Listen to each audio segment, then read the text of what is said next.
Яңалыклар вакыты үз эшен башлап җибәрде. Студияда Алсу Нуриева, исәнмесез? Бораулаучыларның һөнәри осталык конкурсына нәтиҗә ясалды. Карабаш бистәсендә бәйрәм чаралары башланды. Ялларга киң күңел ачу программасы әзерләнгән. 70 ел эчендә Татнефть компаниясе 3 миллиард тоннадан артык кара алтын чыгарган. Компаниянең эшчәнлек зонасында бораулау белән 2 подрядчы оешма шөгыльләнә. Һөнәри бәйрәм нефтчеләр көне алдыннан инде 2нче ел рәттән бораулау бригадалары арасында һөнәри осталык конкурсы үткәрелә. Хезмәткәрләрнең хезмәт активлыгын, иҗади инициативасын, хезмәт һәм җитештерү дисциплинасын арттыру максатыннан ел саен бораучылар арасында һөнәри осталык конкурсы үткәрелә. Бүген аларны бүләкләү тантанасы. Бораулаучылар Татнефть гаиләсенең мөһим өлеше. Моны компаниянең скважиналар төзү идарәсе җитәкчесе Рамис Сәгатов та билгеләп үтте. Буровики всегда считались основой и элитой наших нефтяников. Бораулаучылар һәрвакыт безнең нефтчеләрнең нигезе һәм элитасы булып саналды. Алар безнең компаниядә иң кыйммәтле һәм мөһим әйбер скважиналар төзи. Шуннан да төзиләр, чөнки бу инженер корылмасы.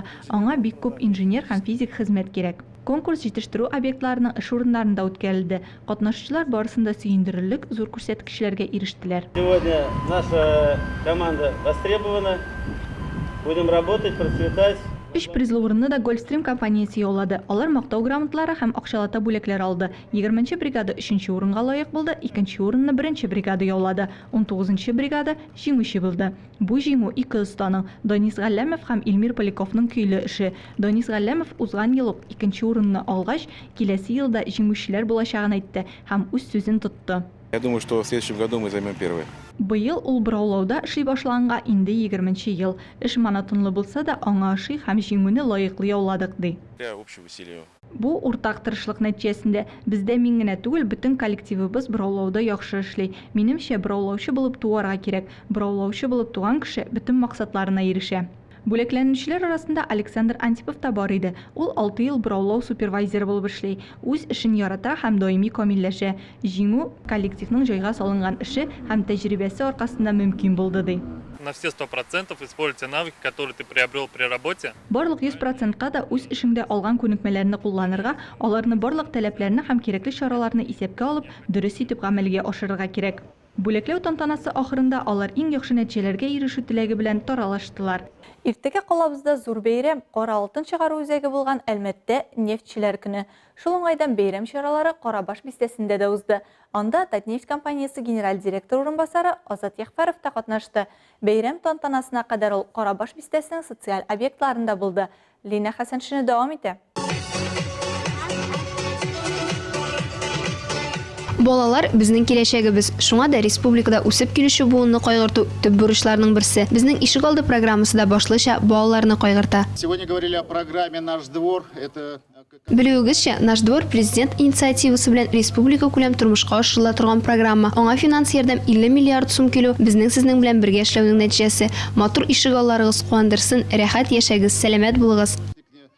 Карабаш бистәсендә спортивный һәм строительный урамына караган 14 йортны биләүче Ишегалды төзекләндерелгән. Биредә 44 подъезд һәм 793 кеше яши. Искелек урынына матурлык килү балаларга уйнарга мәйданчык булдырылу Карабашлыларны сөендерә. Төзекләндерүне тәрәзәдән күзәткән әбиләр хис-тойгыларын яшерми. Менә агачлар төзелеп торадыр, иске-мискә гаражлар бар, аларны бөтенсен алдылар. Менә стоянка ясадылар.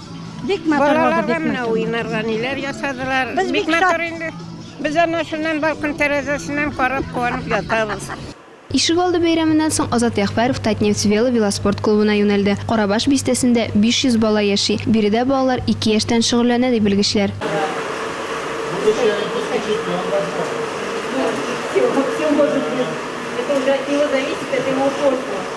Азат Яхпаров Татнефть компаниясе спорт үсеше яклы булуын искәртте һәм аның исеменнән рәхмәт белдерде. Для нас это очень важно, и я могу сказать, что мы поддерживали и будем поддерживать. Нефтче спорт сәламәтләндерү комплексында сәламәтләндерү группалары шөгыльләнә. 70 яшьтән узган апалар да йөри бирегә. Мәктәпләр белән тыгыз эшләп балаларны җәлеп итәләр. Татнефть компаниясе гранты ярдәмендә социальная передышка проекты чынга ашырыла. Ул инвалид балаларның әти-әниләренә үзләре турында кайгыртырга ярдәм итә. Әниләргә нарасыйларын тәрбиячеләргә калдырып торып, бераз ял итәргә мөмкинлек бирә. Карабашта 1980-1990 елларда Татнефть җитештерү оешмасының генераль директоры, 1990-1992 елларда СССР нефте һәм газ сәнәгате министры урынбасары булып хезмәт куйган Мөхәммәтҗанов Әкълим Касыйм улы исеме белән аталган урам бар. Әлеге урам 2006 елда Татнефть компаниясе тарафыннан төзекләндерелә. Азат Ягъфәров Мәскәүдә Әкълим Мөхәммәтҗановның министрлыкта почмакта кабинеты булу һәм татар почмагы дип шаяртып йөртүләрен искә алып, герой һәйкәленә канәферләр салдылар. Шуннан соң кунаклар Карабашның 2нче мәктәбе музеенда экскурсияга узды. Азат Ягъфәровка йорт эше мәгариф музей бүлекләрен һәм Бөек Ватан сугышына багышланган нефтчеләр Әкълим Мөхәммәтҗанов белән бәйле истәлекләрне күрсәттеләр. Әлеге 2нче мәктәпнең ашханәсендә ремонт нефтчеләр ярдәме белән ясалган. Яңа уку елына яңа өстәлләр, заманча җиһазлар урнаштырылган. Шушы ук көнне Карабашта мини-футбол буенча турнирның финалы узды.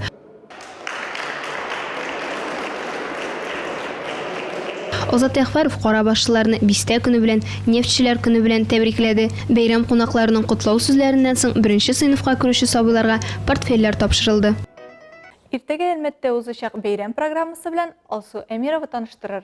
Бәйрәмнең рәсми өлеше көндезге 12-дә Ленин урамында башланып китәчәк. Кичке 8-гә кадәр Каракүз скверыннан башлап, яшьләр үзәгенә хәтле интерактив мәйданчыклар эшләячәк. Төрле мастер-класслар узачак. Көндезге 1-дән кичке 9-га хәтле Татарстан нефтенең 60 ел исемендәге паркында популяр эстрада артистлары Азат һәм Алина Каримовлар, Мөнир Ахмаев, Сайда Мөхәммәтҗанова, Филүс Кахиров, Данир Сабиров, Артур Маузер һәм Лия Шамсина, Салават Миннеханов һәм Гүзәлем һәм башкаларның чыгышлары көтелә. 15 сәгатьтән 21 сәгатькә кадәр Каракүз скверында тамашачылар алдында Легкий крылья урам театры артистлары яңа программа тәкъдим итәчәкләр. Россия эстрада йолдызлары Волга-Волга, Артигастия, Би-2 төркемнәре катнашындагы зур концерт кичке сәгать 5-тә нефтчеләр мәйданында башланып китәчәк. Профессиональ нефтчеләр бәйгесендә җиңүчеләрне бүләкләүдә шушы вакыт аралыгында булачак.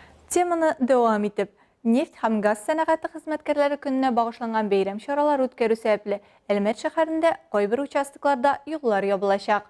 4 сентябрь шимбә көнне көндезге 4-тән төнге 11 яртыга кадәр Ленин урамының Заслонов урамыннан Мәрҗәни урамына кадәр өлеше, 16 сәгатьтән 23 сәгатькә кадәр Ленин урамының Төзүчеләр проспектыннан Мәрҗәни урамына кадәр юл аралыгы машина хәрәкәте өчен ябык булачак.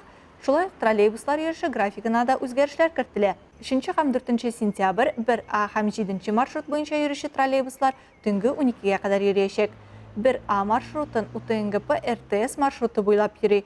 7 маршрут РТС, Герцен, Фәхретдин, Шевченко урамнары Төзүчеләр проспекты аша Көнбатыш капкалар микрорайонына хәтле барачак. 2016 елдан калабызда Татнефть хәйрия фонды ярдәме белән урам театрлары кунак була башлады. Алай гына да түгел, Әлмәтнең үз урам театры барлыкка килде. Легкие крылья, җиңел канатлар театры Россиядә урам театрлары арасында 1нче кабаре спектакле тәкъдим итте.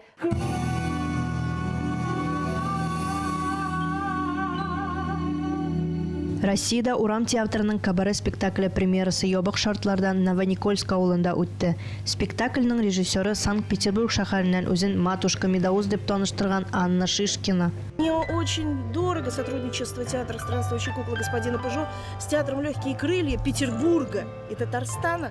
7 көн буена аерым бер җирдә аралашып, костюмнарын яңартып, артистлар репетициялар ясыйлар, премьерага ныклап әзерләнәләр. Кеше профессиональная труппада катнаша. Алар көне буе монда әзерләнәләр премьераны. Кич белән генә күрсәтелгән спектакльдә төрле яктырткыч утлар, җыр, бию тамашага бер ям һәм сихерлек өсти. Үтеп баручыларның игътибарын юнәлтү, куелыш белән шаккатыру артистларның төп максаты. Мин үзем 4 сентябрьне зарыгып көтәм, чөнки бу көнне безнең әлеге тамашабызның дебюты күрсәтеләчәк. Спектакльне күрсәтә алуыбызга, моны эшләвебезгә мин бик шат. Бу чыннан да ниндидер сихри, тылсымлы, кызык, энергиясе ягыннан көчле тамаша. Нефтчеләр көне уңаеннан әзерләнгән тамашаны шәһәребез халкы 4 сентябрь көнне тамаша кыла алачак. Олия Байрамалова, Ефирая Юнусова, Рафаэль Сафин, яңалыклар вакыты, Луч Әлмәт телекомпаниясе.